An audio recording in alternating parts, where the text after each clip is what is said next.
Okay, hello everybody. Welcome back to the Pursuit of the Podium podcast. We're here understanding how you can make it pro, how you can get up to that highest level of the podium through interviews with riders, coaches, nutritionists, those sorts of people, and really understanding what are the steps that you need to take and how can you bounce back from injuries, setbacks, those sorts of things to be able to reach that top step at the podium. So today I am joined by Jack Brough, who's currently riding for Aix en Provence. Jack, how are you doing? Yeah, good, thanks actually. Yeah, just enjoying a bit of time back at home with my parents, just after my mid-season break after nationals, and yeah, making the most of what's supposed to be British summer. But yeah, a couple of weeks back at home, and then yeah, back out to France. So just enjoying my time here for now. Nice. So you're very much back into the winter kit then, I imagine. Yeah, not really what I expected, dragging out the longs and rain cape and stuff yesterday. Even unforecast rain seems to make an appearance. So yeah, not the summer I was hoping for in the UK, but yeah, it's fine. Ah, Not very acclimatized for getting back out into French summer anyway. yeah, Let's just say that. it is what it is. I mean, where are you living in France at the moment? You must be sort of Aix region, I imagine. Yeah, so just on the outskirts of Aix, the city itself. Yeah, so south of France, just like half an hour from Marseille. Really lucky with where we are, like riding wise and weather wise, really. Like we've got great roads, like mixture of, some longer mountains, some nice flat roads. Just yeah, can get to the coast on a longer ride. But yeah, the main thing is it's just always seems to be warm and sunny. I think I went out to France start of January this year, and since then I think I've done maybe 4 or 5 rides in the rain there. All my races seem to be raining, but at least in training, just yeah, sunny skies. So Uh, can't complain with living there. that keeps the morale high, I think. So Mm. always is useful. I think really to sort of jump into things. Firstly, like we met on riding on the MI Academy, which is the Mm. Mick Ives Racing Academy. Racing sort of a few international races, a lot of elite. Well, elite. It's junior, under 16 sort of level races. So those sort of developing of riders going from sort of that club to team level, but whilst still actually just being like, yeah, we're just here to kind of have a laugh on our bikes and maybe do some bike racing and that sort of thing. But what I really wanted to kind of start with is you had a big step up going into the junior level, where sort of at sort of under 16s you were sort of near the pointy end, but sort of not quite getting those national titles, for example. And really, kind of the question is, you then managed to mop up a load of track nationals, and what was the difference that you sort of what changed to be able to get you to that really super pointy end high level? I guess it's just different development rates, really. Like, I was always one of the smaller kids. I mean, I still am, but particularly when I was younger, I used to be, yeah, you'd notice me for how small I was compared to, well, it didn't help being near Josh a lot of the time, but yeah, it was quite noticeable that I was a bit of a late bloomer in that sense, and yeah, all the way through, I seemed to be like the younger youth days. I seemed to be, yeah, just that couple steps behind everyone. Um, And yeah, once I got to junior, I think obviously I missed my first year junior of racing anyway due to COVID. But before that, I was on the apprentice system, is what it was called then. I'm not sure what it's called now, but it's basically on the British cycling pathway. And I was good enough to be a part of that, but I was for sure one of the weaker riders on it. Um, like I was always struggling to compete with those top guys that I was on the program with. I mean, if you look some of the guys that are there, you've got the likes of Max Poole, Finn Pickering, Josh Giddings, all of these guys. They're going pro or are pro and top flight pros. Like it's not, yeah, they were really good at that age and have progressed since. But it was a strong group and always kept me pushing past my limit. But unfortunately, because I wasn't progressing quickly enough, I got dropped from the BC system at the end of under 16, and so I was going into junior years, kind of just fending for myself. But I kind of always enjoyed being in that position. I enjoyed having something to prove and like trying to fight back to get there, and like really set myself a high standard for what I wanted to do as a first year junior, and kind of wanted to show what I was about. And yeah, I think the only racing I got to do before COVID was the national track champs, the senior ones, and yeah, I managed to kind of show a little bit what I was about. Like qualifying for the finals in those was quite impressive as a junior, and I managed to do that in the scratch, and then have a really good final, and actually was in the mix for the win. I was away in the last, I don't know, 10 laps or something, got caught in the last lap, and was like a big thing of like, wow, okay, like I'm still, in the mix here, even though like BC haven't seen that potential, I still believe that there's something there. And unfortunately, yeah, COVID hit and didn't get the chance to kind of prove it that year, but it allowed me to have greater balance in, I was still doing my A levels, I was still at sixth form, and credit to my parents, they have always said like they want me to keep a backup and go through with education. And it's like, yeah, it's a really important thing, I think, for younger riders, and a lot of guys are starting to drop that when they see some of the guys going through now, and skipping school and going straight to the pros. But that's abnormal. Like really, that's a one in a million rider. Like it's so important to keep your education and keep another aspect of life. Like you never know what's going to happen. But yeah, COVID allowed me to train harder and longer whilst also balancing that education. So it meant that yeah, I came into winter before second year, hoping I'd probably get some racing in 2021. Luckily, that result in the National Track Championships gave me a bit of a look into junior academy and back on the British pathway. Stuart Blunt, I think he's still the program like coach for the juniors. He sent out an email. I got invited to do some testing, and eventually ended up as a guest rider on the junior academy. So not with the funding or the support, but I got to go to their training camps and kind of be back in that mix of rider again that I was on apprentice. And yeah, again was trying to prove what I had.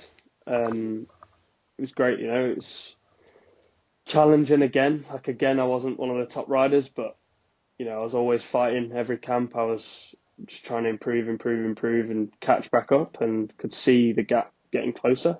And yeah, kind of got to the national track champs, junior national track champs, which was a big aim for me. And yeah, kind of found that I am with them now, and I ended up coming away with that with a bronze in the points race, but then also a Madison win with Josh Giddings, which we did as under 16s. We won the Madison Nationals then, but then yeah, to win it as a junior as well was another big step up, and yeah, a real big goal, and just kind of rode the wave of confidence after that, going into the road as well. And yeah, ended up going pretty well in the road scene at the end of that season as well.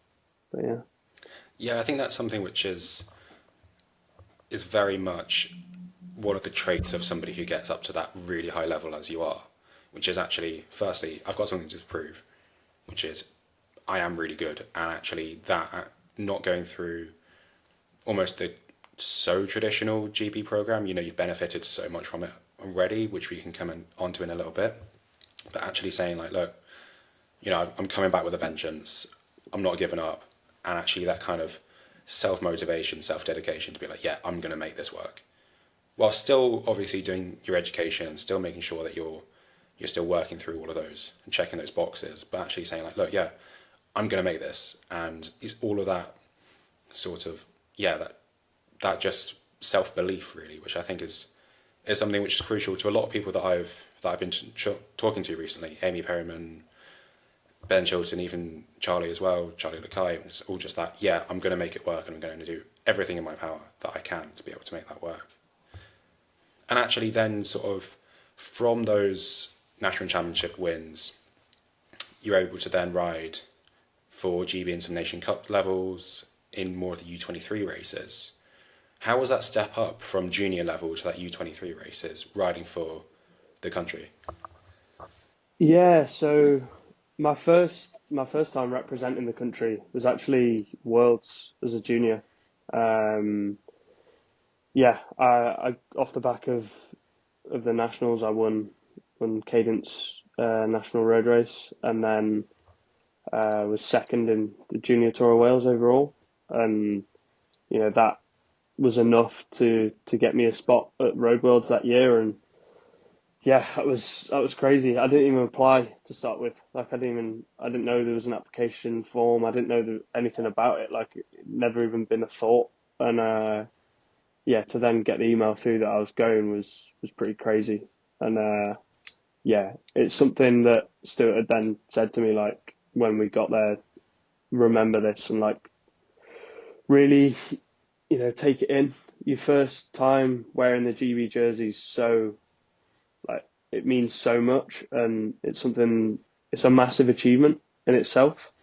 And I think it's something you can take with you through your whole life. And I really wanted to yeah, as I say, take it in and ride with pride of representing the country. And yeah, it was pretty surreal. And whilst I was there, Matt Bramley, who still is the senior academy coach, came up to me and yeah, offered me a place on the senior academy, um, which he said it wasn't just for how I was riding, but also my attitude off the bike. So through those junior years, I was coaching myself. I didn't have a coach, and you know, off of that self belief and internal drive of just wanting to get better and getting the most out of myself.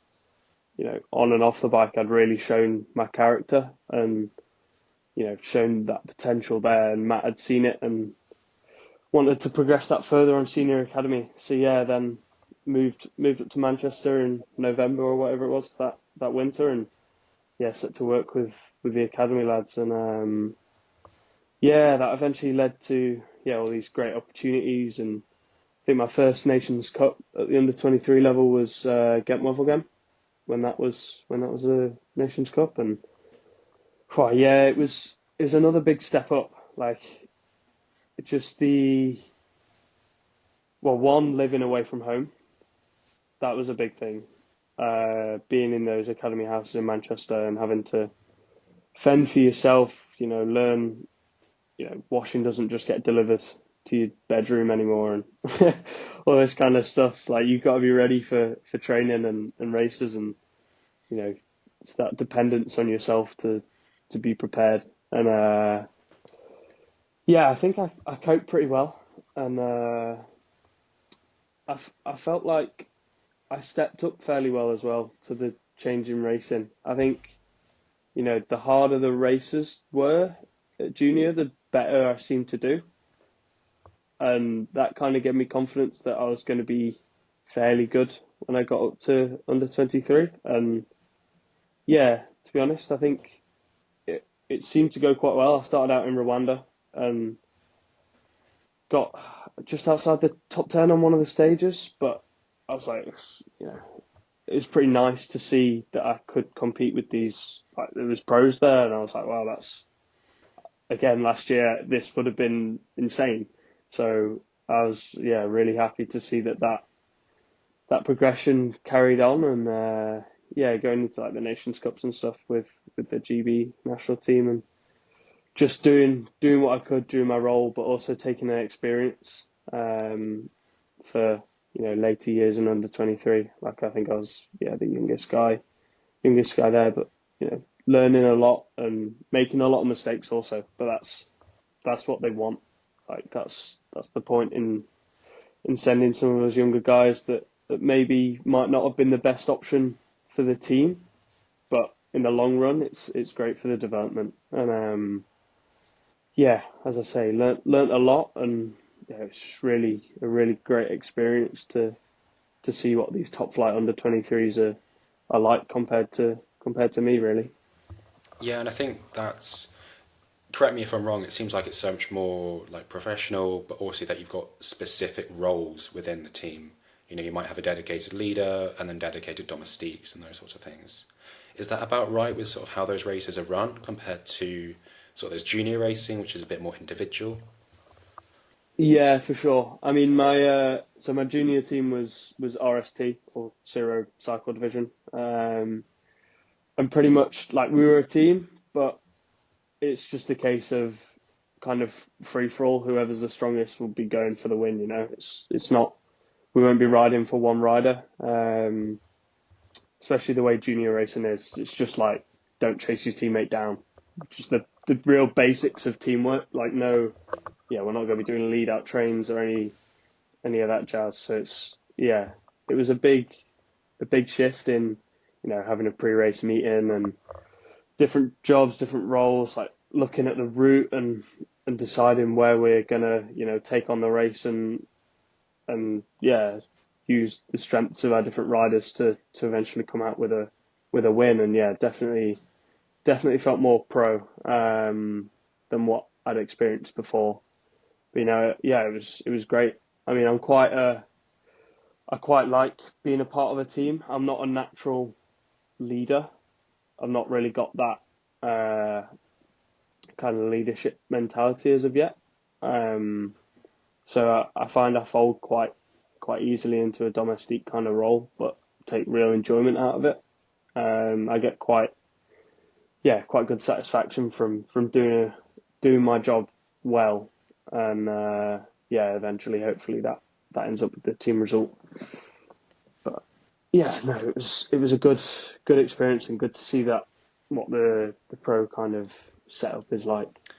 Yeah, absolutely. And I think that then obviously paid dividends when you're able to then get a mop up of European titles on the track, and then also then being able to then progress from there to then riding for Aix as well.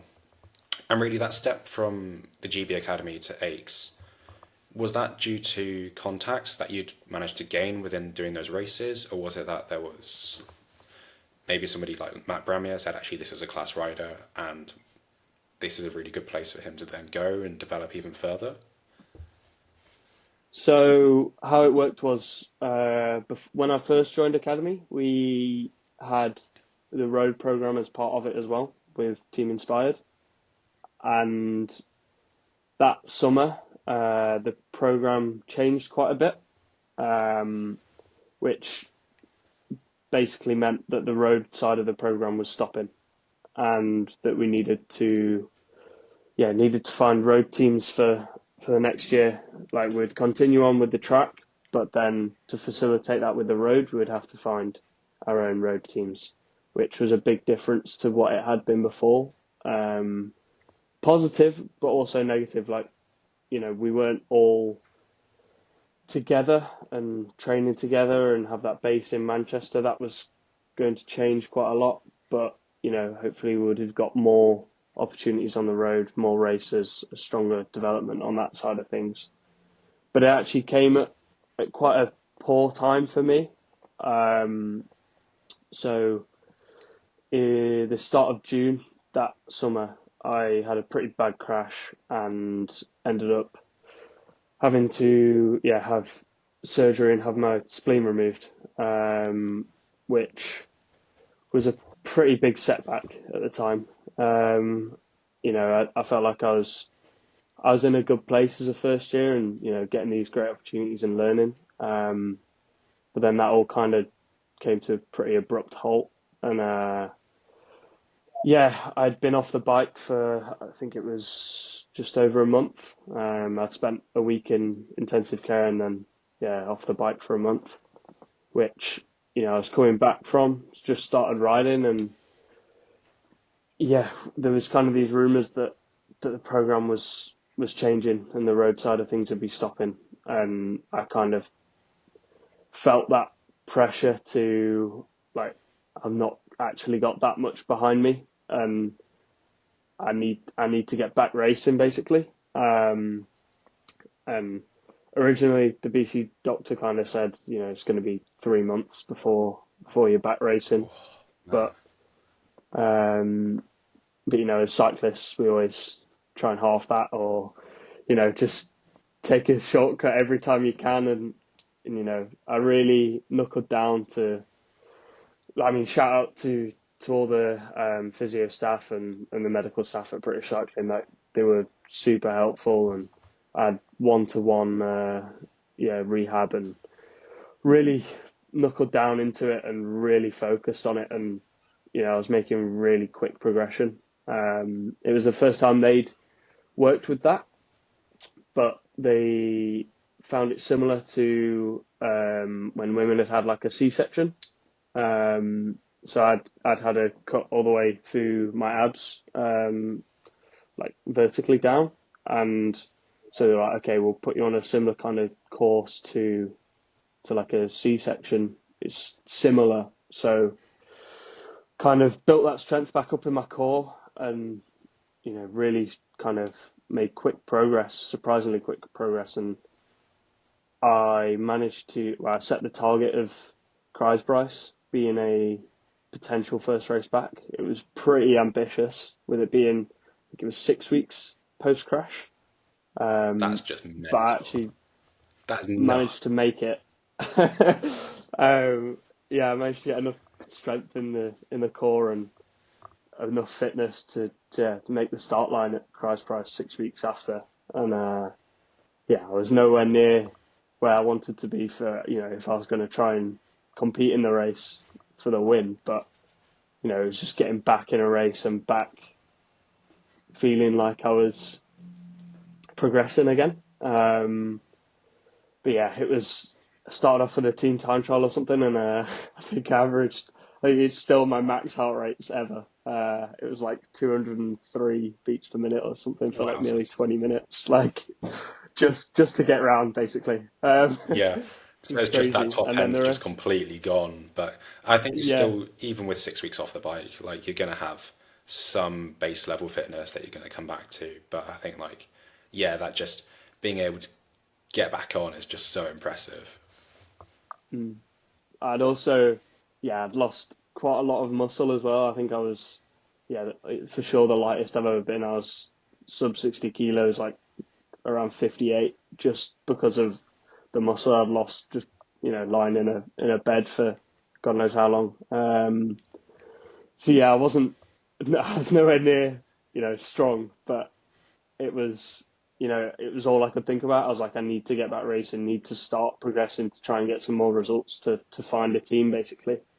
Um, and then got the call up for Lavernier that year, which you know came as a shock to me, but the way it was you know proposed to me was it's learning for future years.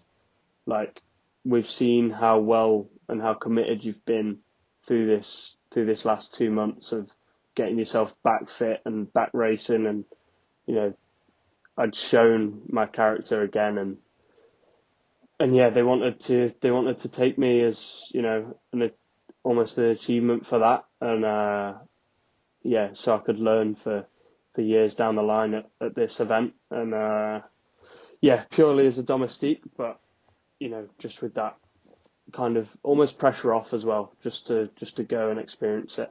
But again, just kind of getting my head kicked in, and it wasn't. I was going in the off chance that who knows what might happen. I might pick up a fairly decent result at some point, and that'll help again with negotiations with teams. Ended up DNFing. We all DNF'd with I think 3/4 of the race DNF'd with stomach issues, and God knows what illnesses were going around. It was still one of the grimmest races I've been to in terms of hotels and stuff. So Oh dear. it was Not a exactly staying in bit the of a race, is nightmare. it? But No, for for what's supposed to be the top under 23 race in the world, it's pretty eye opening for the conditions that Yeah.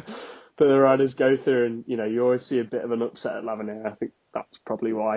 It's pretty, it's a lot of luck off the bike as well as being the strongest on it. But yeah, from those results and what came about, we were trying to get in touch with a load of teams, but there wasn't too much interest. But no, managed to get in contact with John Michel from Aix, and he was really positive and saw that vision that Academy had seen, and was willing to take me on and take a shot at seeing what I could do for them the next year. So yeah, it was I'm really thankful for them to take that opportunity on me. It was a bit of a risk. Like, clearly I wasn't going very well at the time, and it was a risk whether I would have actually returned to what I was before, I guess. They took their risk, and yeah, I'm really grateful that they did, because I'm happy in the team now, and you know yeah, they've offered me some great opportunities, and yeah, I've progressed well since joining them. Yeah, I think that's absolutely sort of what's clear is that they've seen that potential within you. The fact that you've been able to absolutely dive into that rehab and put everything that you've got into that rehab, as well as then be able to then get that and progress through, get back on the bike within 6 weeks, which is, half the time that the doctors were saying you're going to get back on. And then also then go from there and say, like, look, I'm going to do these races. I know I'm going to get my head kicked in, but I'm here to learn, and I'm here to then invest in my future, where I could just be doing sort of local races to then get some confidence back. But actually, no, we're going to go right up to the highest level, Tour de l'Avenir, and still be able to play a role, which I think is just very, very impressive. And I think that, like, them being able to get up into Aix and being able to race those high level races, that Div 1 level of France, and get up to those sort of 2.1, 2 Pro races, actually then does mean that you've got that background with Tour de l'Avenir, Tour de Rwanda, and then actually then be able to then play that into those other races where you can then play a more supportive role. Like you said, you really, really enjoy that, where actually it's just really rewarding to have to say, right, I've done this, and then I can see my team leader go up the road and take the wins, and that's super cool. But yeah, sort of that step up into that high level French Div 1 racing, was that different to racing on the academy? I imagine that sort of, do you have to learn French? Yeah, so I went out just after I did Rwanda again, with GB at the start of last year, and then straight away from there went out to France and missed the team camps and stuff because of track nationals, and yeah, really kind of I felt like I didn't have much information or know anyone from the team or anything, so it's a little bit like, I don't even know what to expect coming out here. I knew a couple of the guys on the team, and there's a few more Brits, so I knew that there'd be people that I could learn from and work out what's actually going on in the team. But yeah, kind of went out there straight away and wanted to set the tone right, and yeah, I think it wasn't the best decision in the team's eyes to not go out and do these training camps and whatnot. But with the commitments I had to the track, it was a bit of a balancing act, and I maybe didn't start off on the best foot with the team, like missing those camps. So I wanted to really go out and kind of show what I'm about, and yeah, try and win them back basically. And yeah, went straight out in my first race with the team. We ended up with a 1, 2, 3, 4, and yeah, I was pretty happy with that, and played a really big team role in tactically in the breakaway, and we ended up working it over so that we had three guys up the road, and yeah, me kind of just picking off the guys that we'd got away with, yeah, and eventually coming in just behind the trio up the road that had broken away from the early break with with all of us in it. So yeah, it was like great to create that bond straight away. And, the team then trusted me and knew my strength, and it set the tone back right and did exactly what I wanted to.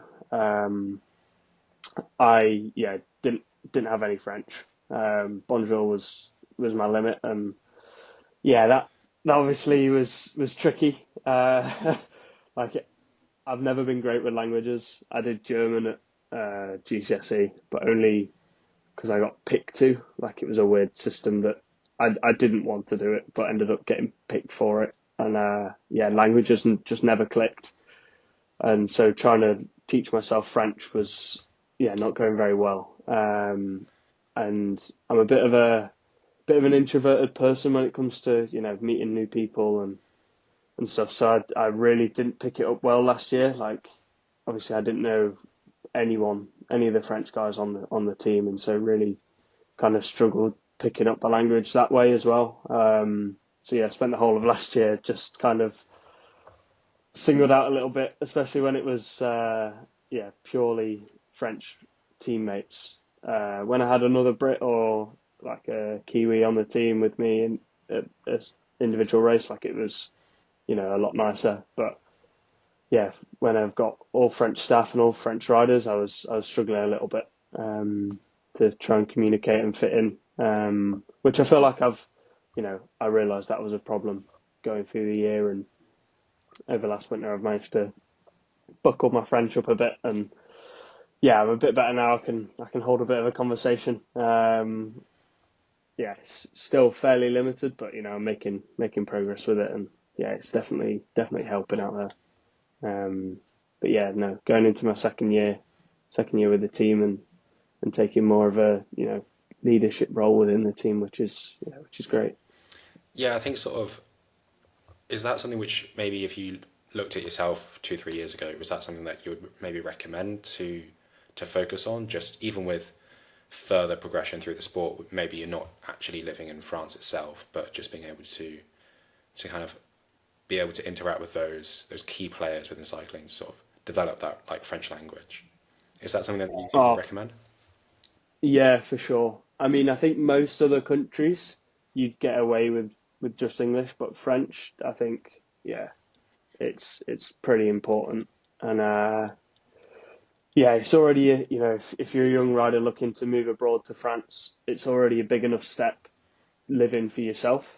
Luckily, I had that first year of academy where I'd moved away from my parents. I was living in a house in Manchester with other academy riders and learnt how to fend for myself and be organised. But then if I had to do that whilst not knowing how to speak the language and not being able to communicate with housemates or anything like that, would have been 10 times harder. So for sure, if you're thinking about it, get on with it early. And I think looking back at it, I would have paid for actual French lessons. As good as Duolingo is, it's not an ad for Duolingo, but it's enough. I think you need proper lessons to get you that base before heading out there, and just makes things run a lot smoother. And the team really appreciates it as well. If you've gone out of your way to take the time to communicate with them properly, it's a good show of your character. They really appreciate it. Yeah, absolutely. And I think sort of it builds that trust and also that confidence within those riders as well. And I think going back to that sort of confidence sort of vein, where getting that 1, 2, 3, 4 right at the start of the season last year, and then that meant that you were able to sort of say like, yeah, look, I'm up to the right level. I'm invested in the team now, and I've basically done all my track racing. That's all sorted, brilliant. And now we can sort of invest in that team level. Do you think that sort of confidence and being able to integrate with that team is something that's key to the success of the team?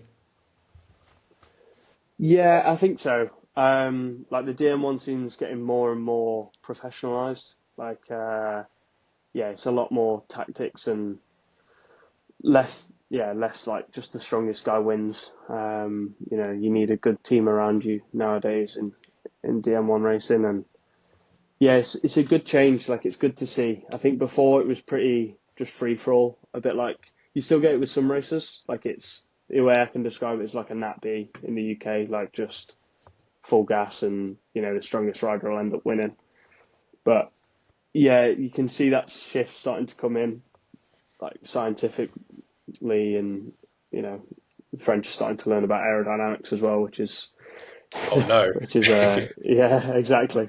So yeah, it's starting to get more professionalized out in the scene out there, and yeah, definitely that team role is starting to take more of a shape. I know it's something that's progressed quite a lot in our team since yeah we when I joined we also got a new head DS of Aldas who he was pro for 10 years out in France and yeah some of his standout results like he's top 10 Paris-Roubaix before and yeah he came on and really created a bit of a shift in our team and made a big step towards being more professionalized and having these team plans and yeah, it's definitely changed the way that the racing's going, and yeah, we're starting to follow that, and we're now one of the top teams in France, and starting to show that yeah, we're making the right steps, and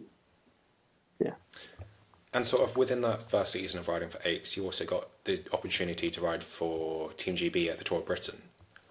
What was it like mm. racing some of your home roads in those national colours, sort of at that sort of super high level, basically the highest level that you can ride in the UK, and just being like, yeah, Yeah, that was pretty crazy. Yeah, again, kind of dream stuff. I remember going and watching the Tour of Britain when I was younger and when I first got into the sport. Like it was surreal just going and looking at all the, walking around, seeing all the team vans, all that kind of stuff, and the heroes that I'd seen in the Tour de France or whatever. And it was like, oh my God, they're actually here racing in Britain, and couldn't really believe that you could get this close to it. And then to think that I'd be racing that is yeah, insane. Like it's another one of those steps that I wouldn't have dreamed of.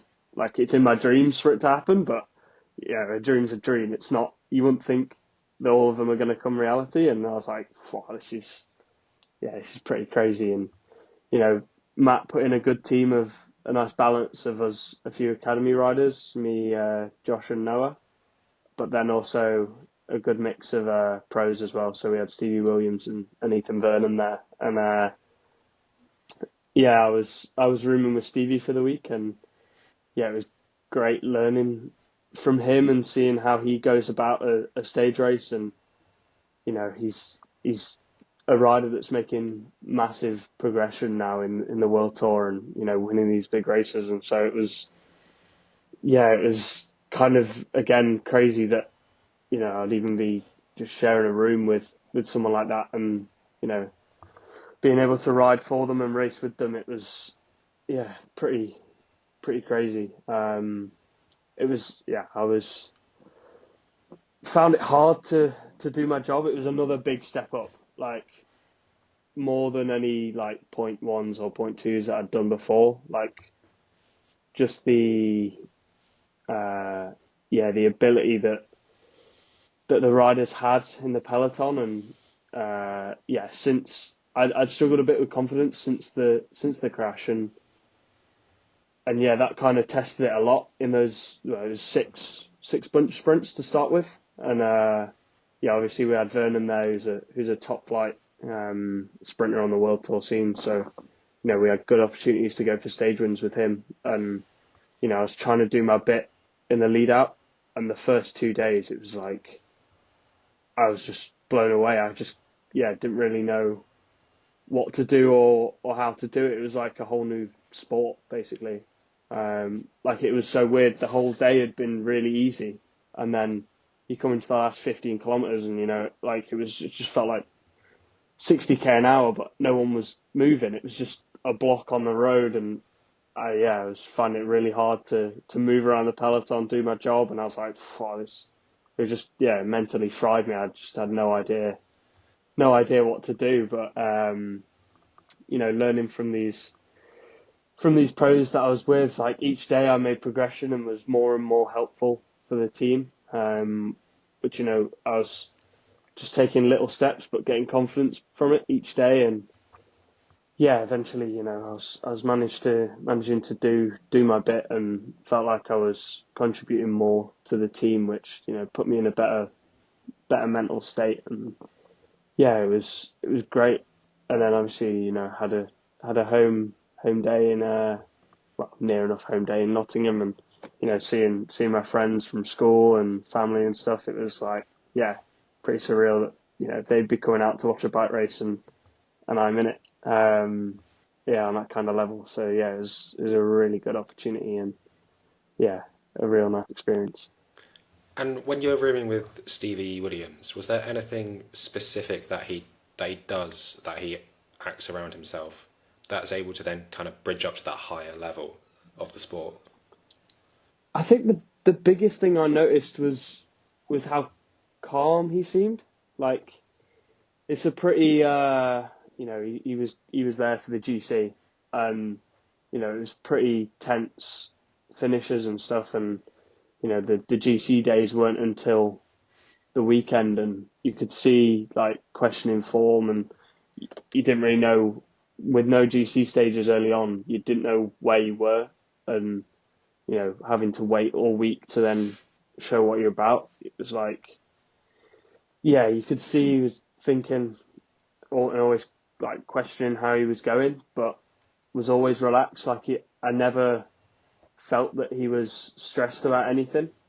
Like, anything that came up, he took it in his stride, and didn't get worked up over things. And I think that's a big thing for, you know, pros now. You're doing how many race days and whatever. If you get so worked up about every race, you're just going to end up so fried by the end of the year, that you're just not going to even be able to compete. So I think it's just kind of controlling the controllables. But, if something's out of your power, you just got to take it in your stride and move on from that. And I think you could see that a lot with him. Like, he just, yeah, kind of rolled with it a lot, and he's quite laid back in how he races as well. But, when it comes time to race, he's on it. And yeah, I think it's choosing your moments to be stressed, I think. And that was pretty interesting to see. And then also those bunch sprints, you said that you sort of were able to kind of level up and be able to kind of play that key role within those bunch sprints. Was there something, again, specific there, or was it just confidence and just saying, like, look, actually, I can hang with these boys, and actually, I can get myself to the front of this race? Well, I wouldn't say it was a key role, but um, like, I kind of had the job from, it's hard to remember now, but from like, I don't know, 8Ks out or something to, just to push wind if we needed. We're every day it seemed like we're kind of planning to do a late rush. We had two like really great guys in Josh and Noah, who, yeah, they're both young but super talented in these sprint finals. And yeah, it was like, for me it was just about, yeah, pushing wind if we needed to early on. And the start of the week, it felt like such a shock. I was struggling to even get to the front to be able to do that if they needed. But then by the end of the week, I was there consistently. And there was a day in the crosswinds where I was supposed to be looking after Stevie, just kind of being with him the whole time. If anything split in the crosswinds, I needed to be there with him, and if anything happened, trying to get him, keep him safe and whatnot. And yeah, just kind of built it positive experience by positive experience. Like, every time I'd get a K further, or I'd be there in more situations than I wasn't. And then by the end of the week, I was there every time I was supposed to be. And it wasn't the biggest of things, but for me, like, it wasn't the biggest of roles. It didn't make the biggest of differences to the result. But for me, it was pretty nice to see my confidence growing, and yeah, something that I'd been struggling with starting to improve. And yeah, I think that was the main thing. It was just taking a positive experience and keeping with that, rather than before. It kind of felt like I'd see things in a negative way every time and didn't really feel like anything was changing. But kind of, yeah, seeing these positive experiences and kind of making sure I remember them and take note of them and then carrying that on. And yeah, just kind of baby steps. But yeah, yeah, it was good to keep that progression going. But I wouldn't say there was anything special to it. I think you've just got to put yourself in that mix and just kind of, yeah, learn from it. You know, be scared to fail and be scared to, yeah, just put yourself out of your comfort zone, and that's the only way you're gonna get better. So yeah, that's kind of what I was just trying to do. It was good to see it happen. Yeah, absolutely. And I think that's something which has actually maybe played a big role, just that mentality of I'm just constantly improving. I'm constantly putting myself out of my comfort zone and just going from one step to another. And those sort of is it more of those sort of performance goals where you're like, right, well, today I'm just here to help support Stevie and actually just getting that win of I've supported Stevie as much as I can rather than like, oh, I need to win this stage or whatever. I think even just throughout your whole sort of career up to date, I think that seems like that's one of the key traits to your success is actually saying, these are my performance goals.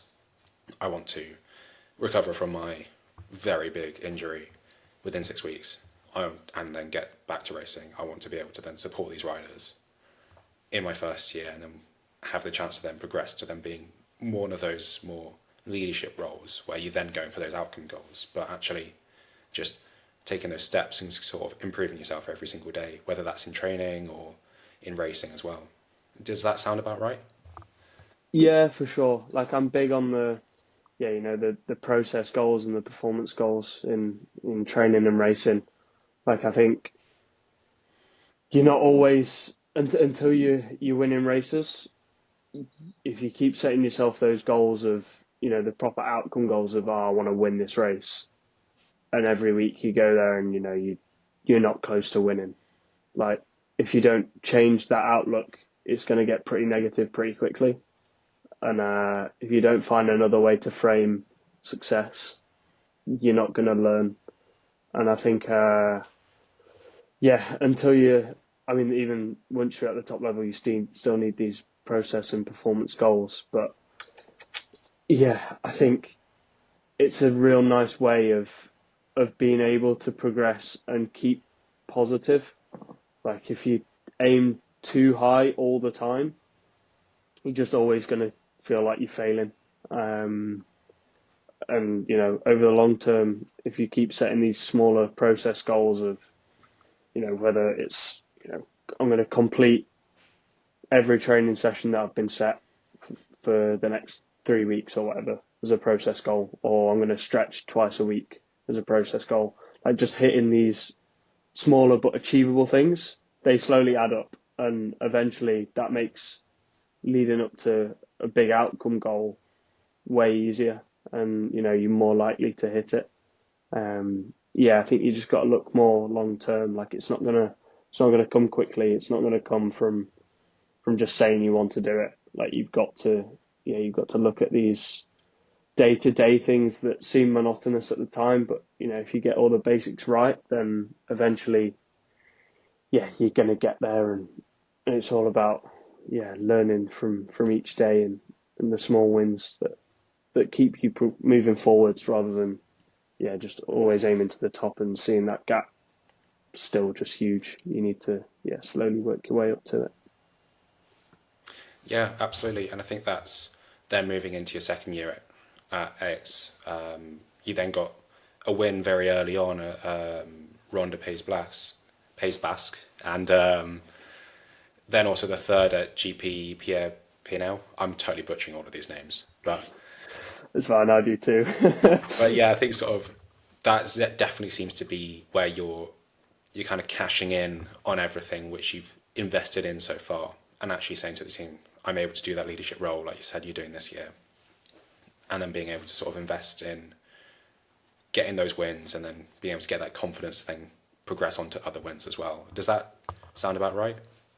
Yeah, for sure. Yeah, we knew. Like, I knew I was in good shape coming into the season. I didn't really plan to be. I actually planned to come into the season a bit slower this year, kind of progress through it. But yeah, I hit training camp and was seemed to be at a real good weight in terms of race weight, and yeah, putting out some of the best powers that I'd ever done. So it was like, oh, okay, I've actually come into the season pretty hot, without really without having supposed. Yeah, I know what you're saying. Words aren't coming out. Without trying to like suppose You to know be what I mean? that Yeah, sort of well, like high there we level. go. There Yeah. we go. Yeah, I've just lost words for a minute.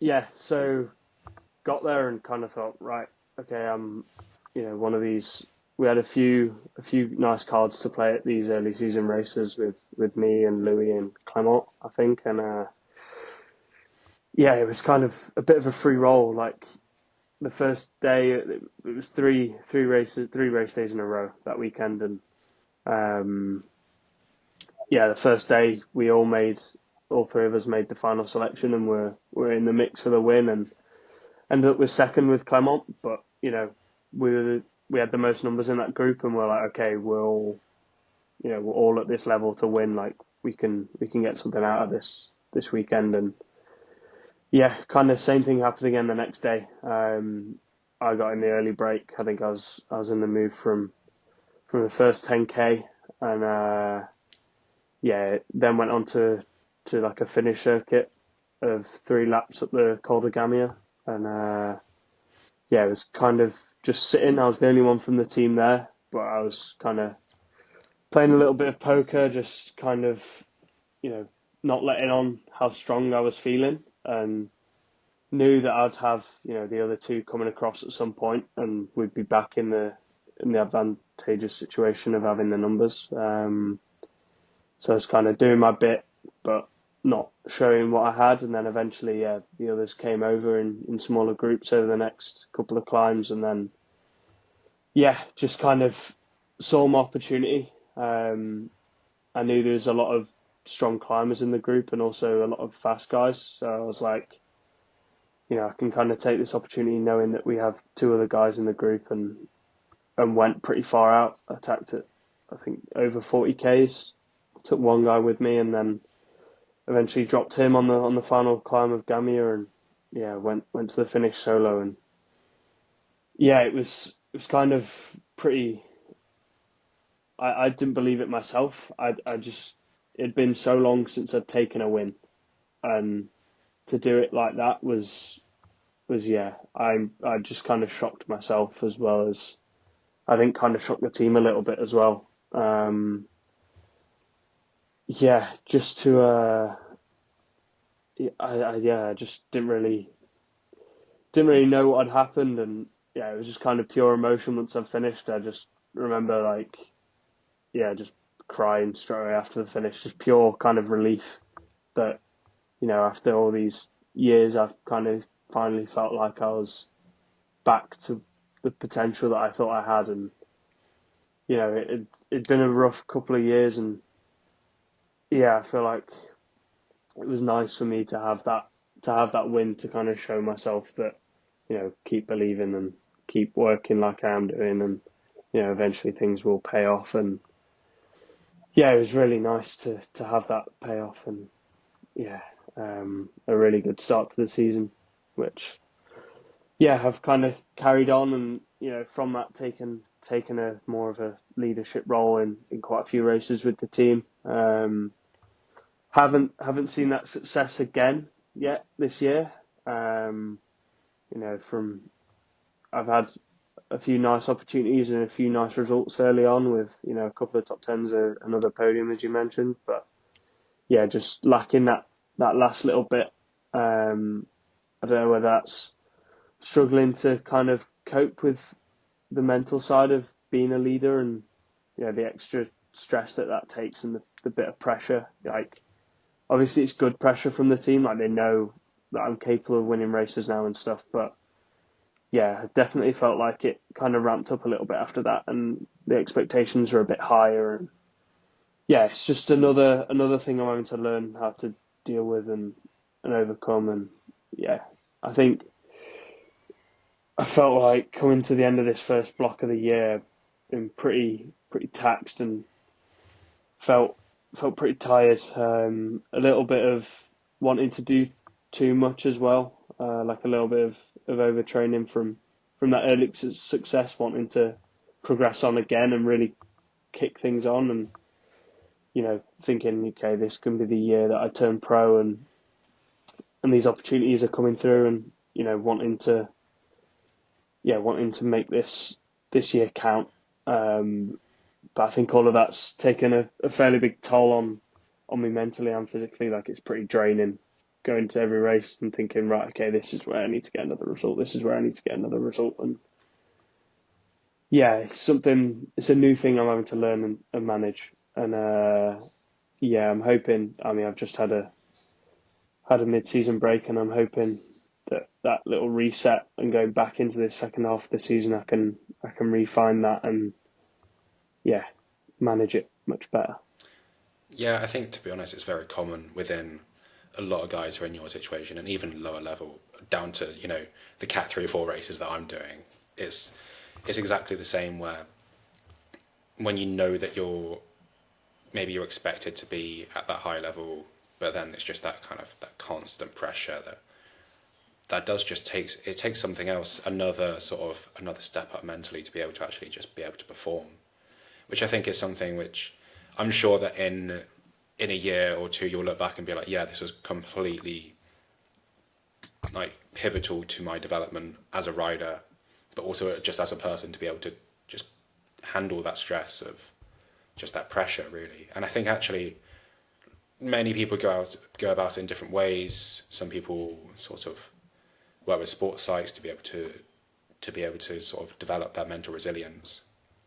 And I think for me, I've seen that a lot of it was just, again, saying, 3-4 level in the UK compared to, racing at Aix, very much different. But that I always had that mental pressure just put on myself by myself. And I think for me, just taking a step back, I took a year off the bike last year where I dropped 80 watts in threshold, which is a lot less than I thought, to be honest. I was like, oh yeah, Impressive. I'm going to be doing like, 250 threshold, that's that. But actually just having that, like, just the pressure off, for me really, really helped. And I think that was just through me in my head, and just saying like, look, I always wanted to kind of strive for more. But Mm. that pressure, I think, is also beneficial. I mean, it's going to sound really cringy, but it does make those diamonds, which I think is very much where you're going to be going. And just being able to keep pushing on is something which actually is so important. And it does mean that you're going to be able to step up, whether it's this year, whether it's next year, whether it's in the future. I think absolutely that's where it is. But yeah, like, that mental side of cycling is so challenging, and I think it's something which isn't so talked about, and I think it is something which is going to be developed in the future as well. And it's actually that, like, all of the pressure of, like you said, the sprint finishes and being able to have that confidence which just pays dividends. You've got people who get one win. I mean, even take like Mark Cavendish, for example.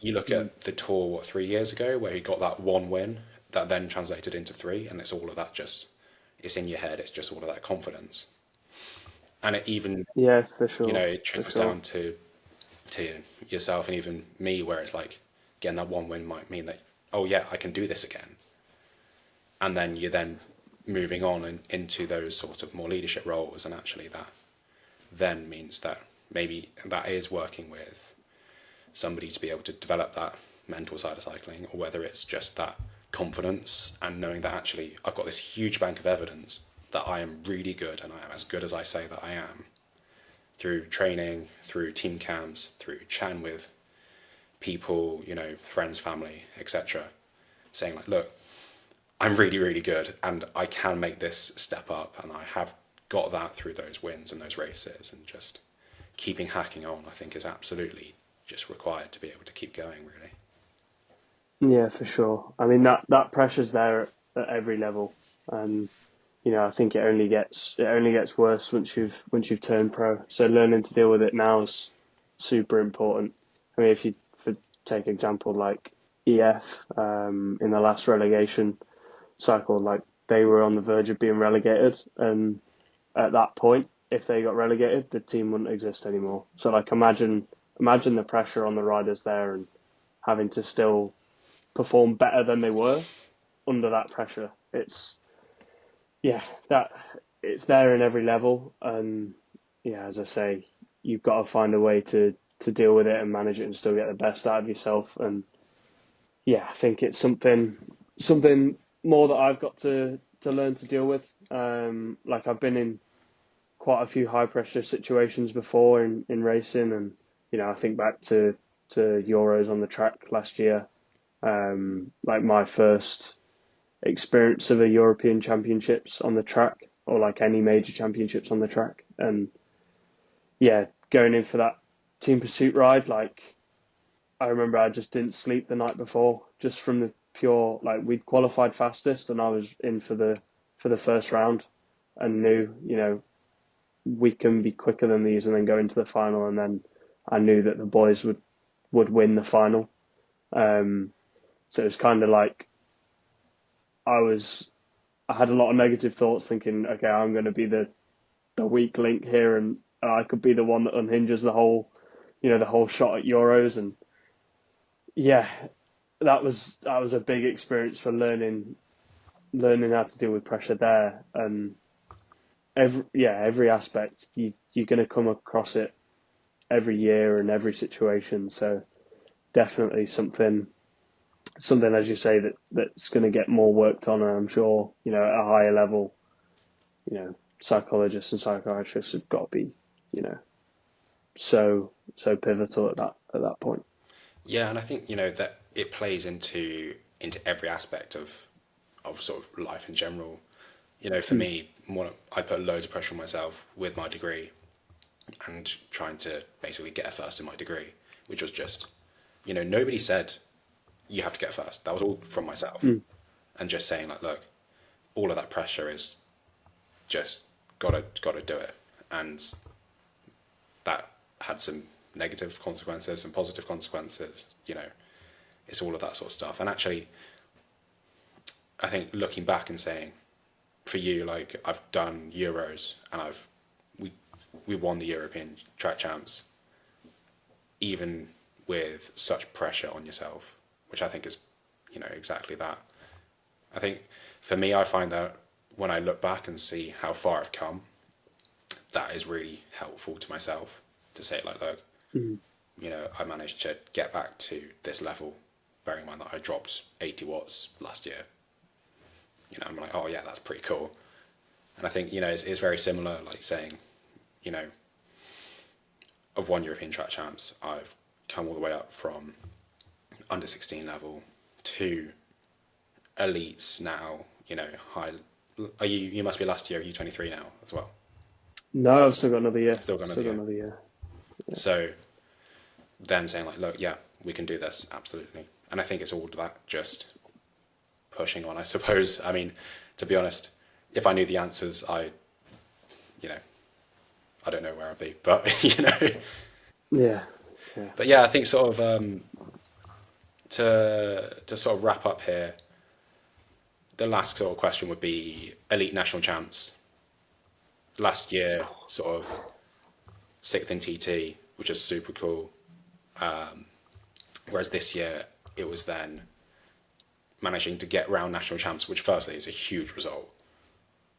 Sort of how was that? Yeah, it was thankfully a bit of an easier course than last year. Yeah, last year, yeah, it was pretty insane, and not. Yeah, I think it was. I can't remember what it was. I think 340, 350 normalized for the first like hour and a bit until I got dropped. And I made it until the point where the race kind of came back together and then restarted again, and I just couldn't get back in that restart. And yeah, it was a real demanding course. But this year, yeah, same place, but just slightly easier. They took one of the climbs out and added a bit of a longer loop in, which yeah made for a real nice course actually, like a good mix of bit of something for everyone, and didn't just mean that it was purely if you can climb well and still get around 4 or 5 hours of hard racing, like it kind of opened it up to more people. And yeah, national champs is always one. Like I always describe it as a world tour Natby. Like it's just full gas from the start, and you've got to be on the front foot. And yeah, I went in with that attitude. I was kind of like, I'd rather be in the front group and make it into the last hour, blow up and DNF, than kind of just get round. Or even just go full gas, try and make the front group, not make it, and then DNF. Like I wanted to challenge myself and see how far I could get with the pros, and hopefully surprise myself and get quite far. But yeah, it ended up being like I was quite aggressive early on and gotten a few nice moves, and yeah, nearly made it into that front. Then it all kind of came back together and blew up again, and yeah, I went through a bit of a rough patch, missed the group that ended up going all the way to the line.